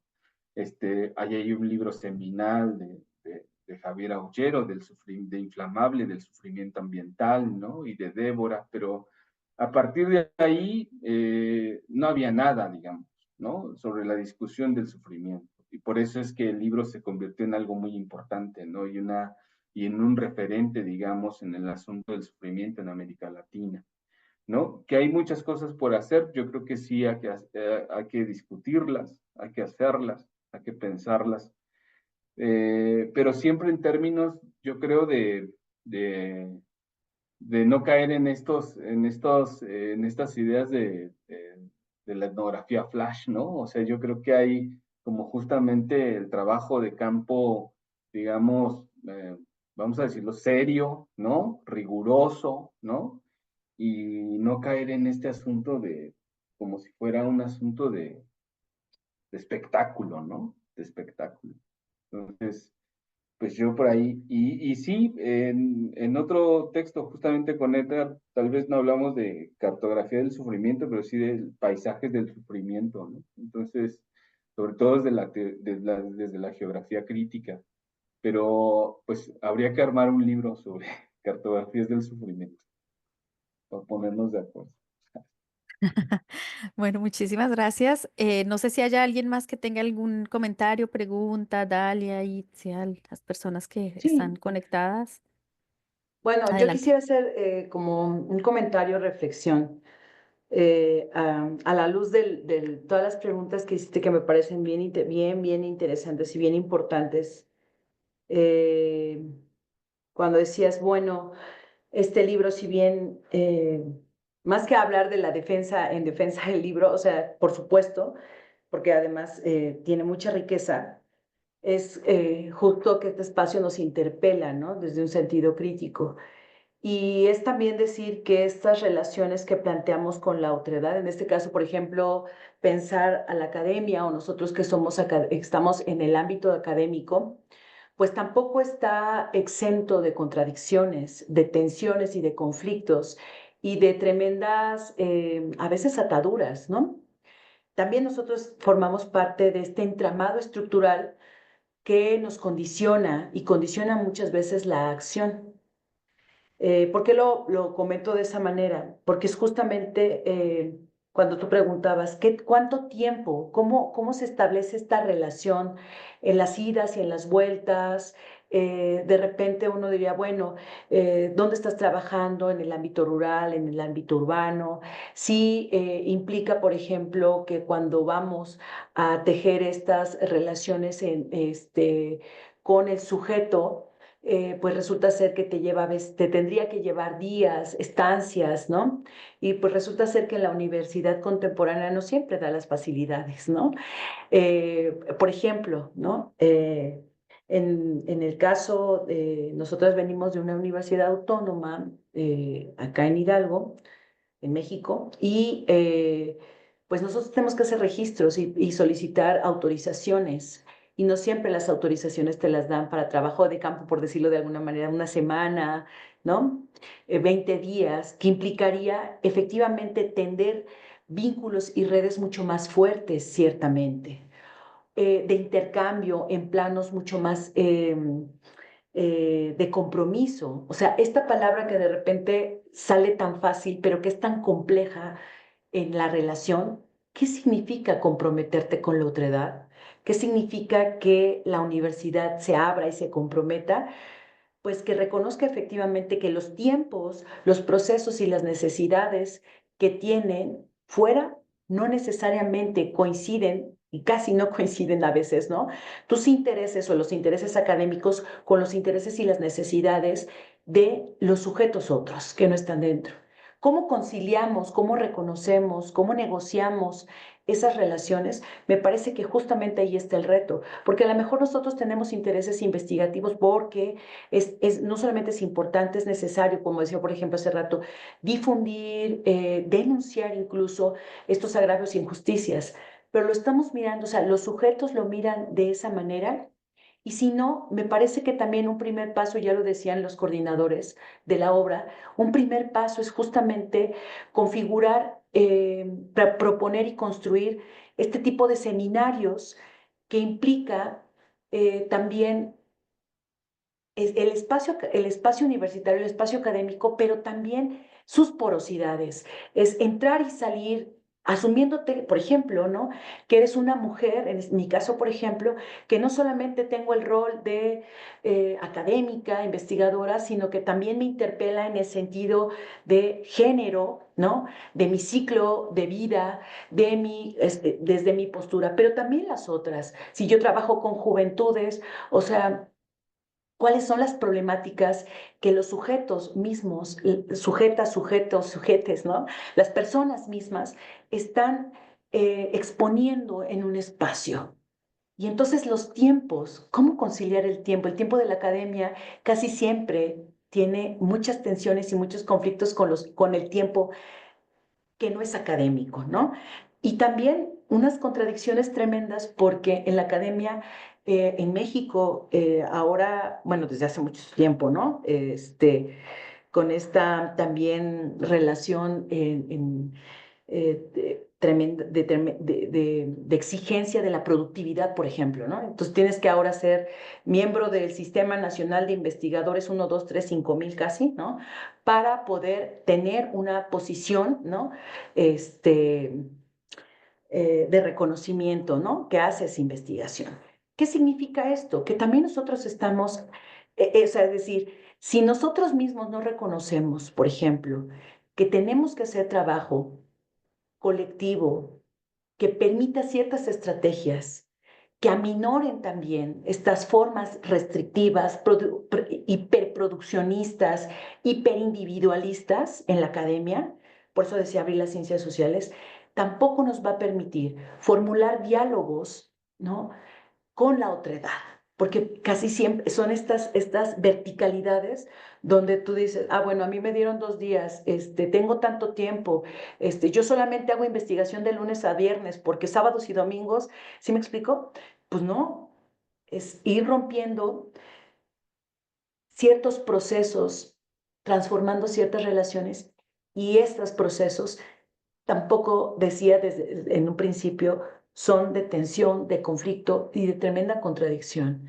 Y por eso cuando dicen los compañeros, ¿no? No estamos, cuando nos preguntan o les preguntan a ellos, ¿no? Particularmente, y bueno, ¿qué solución das? Pues más que dar siga los pasos 1, 2 y 3, es mediante estas experiencias vamos vislumbrando también rutas y tejiendo alternativas, ¿no? En el diálogo, o sea, traer nuevamente a colación o recordarnos que dialogar es esencial, incluso los diálogos virtuales que estamos teniendo, que tenemos que hablar, que tenemos que platicar, que tenemos que no solamente reflexionar en un sentido académico, sino del sentido de la vida, de la relación no solamente con lo humano, sino con lo otro amplio, ¿sí? Creo que de entrada ya es un planteamiento mm, que posibilita, ¿no? O sea, que abre la posibilidad a otra forma de relación. Muchas gracias, Dalia. No sé, Itzia, si tú quieras hacer alguna otra intervención breve antes de que finalicemos. No, no, no, Claudia. Está bien, gracias. ¿Está bien? Bueno, pues como veo que no hay más preguntas y de todas maneras, pues ya estamos llegando, digamos, al cierre de esta sesión. Entonces, Voy a dejar en el chat pues algunos datos de nuestra red para que se contacten con nosotros. Agradecer muchísimo a Oscar y a Miguel pues por presentar el libro aquí en estas conversas de la red, a Dalia y a Itzia por aceptar esta invitación para participar como comentaristas. Ha sido realmente muy interesante abrir este diálogo nuevamente sobre estas problemáticas, ¿no? Que como vemos pues tendríamos todavía mucho más tema, digamos, para seguir abordando y espero que tengamos oportunidad de volvernos a encontrar muy pronto. Como les decía, este es nuestro cierre de este año, de nuestras actividades. Entonces, pues también contenta de tener este bonito cierre con ustedes en esta tarde.